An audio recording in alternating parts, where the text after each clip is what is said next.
पूर्व उप मुख्यमंत्री टीएस सिंहदेव ने एक्स पर पोस्ट कर भाजपा का फुल फॉर्म बताया। उन्होंने लिखा कि पिछले 10 सालों से जिसे हम वॉशिंग मशीन समझ रहे थे वह तो पूरी लॉन्ड्रिंग सर्विस निकली। भाजपा मतलब भ्रष्टाचारी जुटाओ पार्टी। प्रधानमंत्री जिनको देश में घूम घूम कर भ्रष्टाचारी बताते हैं, फिर अपनी ईडी सीबीआई की छड़ी घुमाते हैं और सभी भ्रष्टाचार के दागी नेता अचानक बेदाग हो जाते हैं। जसपुर जिले के फरसा बहार में राजस्व कर्मचारी मोहन राम भगत पर रिश्वत लेने का आरोप लगने के बाद उन्हें निलंबित कर दिया गया। सहायक ग्रेड 3 तहसील कार्यालय के कर्मचारी पर एसडीएम के आदेश के बाद यह कार्रवाई की गई। पीड़ित पक्षकारों ने पैसे की उगाही का आरोप सहायक ग्रेड 3 मोहन राम भगत पर लगाया था, जिसके बाद किया गया निलंबित।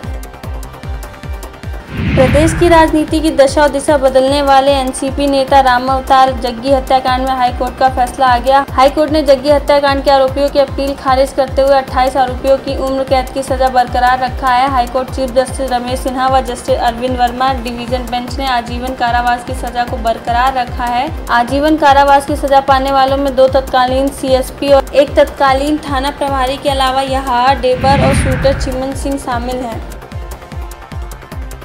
बिलासपुर में नगर निगम ने एक बार फिर सरकारी भूमि पर कब्जा मुक्त कराने के लिए बुलडोजर चलवाने की कार्रवाई शुरू कर दी है। बुधवार को नगर निगम ने मोका धान मंडी रोड पर शासकीय जमीन पर बने बाउंड्री वॉल को ढा दिया है। इसके साथ ही सनीचरी मार्केट में भी सड़क किनारे कब्जा कर ठेला गुमटी लगाने वालों के खिलाफ अभियान चलाया।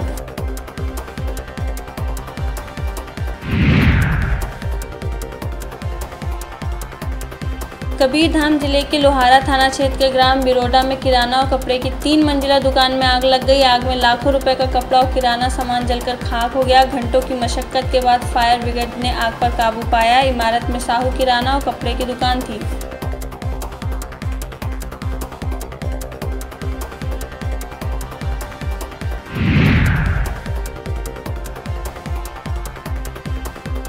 कोरबा जिले की सिविल लाइन पुलिस ने आरोपी दिनेश सोनी और मनोज यादव को गिरफ्तार किया। पुलिस ने दोनों आरोपियों के पास से एक देसी पिस्तौल, 4 कारतूस और 1 ब्लेड जब्त किया है। यह दोनों ही हत्या, चोरी, नकबदनी जैसे मामलों में आरोपी नामजद रहे हैं।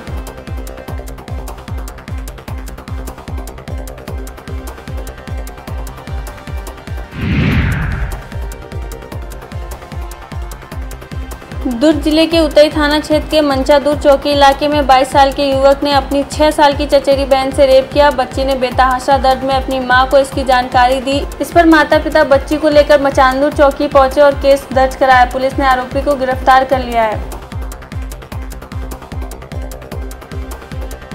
छत्तीसगढ़ में दिन का तापमान लगातार बढ़ रहा है। बुधवार को प्रदेश में सबसे अधिक तापमान रायपुर जिले के तिल्दा में रिकॉर्ड किया गया। यहां तापमान 42.6 डिग्री रहा। प्रदेश के 4 जिलों में अधिकतम तापमान 40 डिग्री के पार पहुंच गया है। बुधवार को राजनांदगांव में 41.3 डिग्री, दंतेवाड़ा में 40.6 डिग्री, रायपुर में 40.5, बलौदा में 40.1 डिग्री अधिकतम तापमान रिकॉर्ड किया गया। मौसम विभाग के मुताबिक प्रदेश में 6 और 7 अप्रैल को कुछ जिलों में बारिश की संभावना है।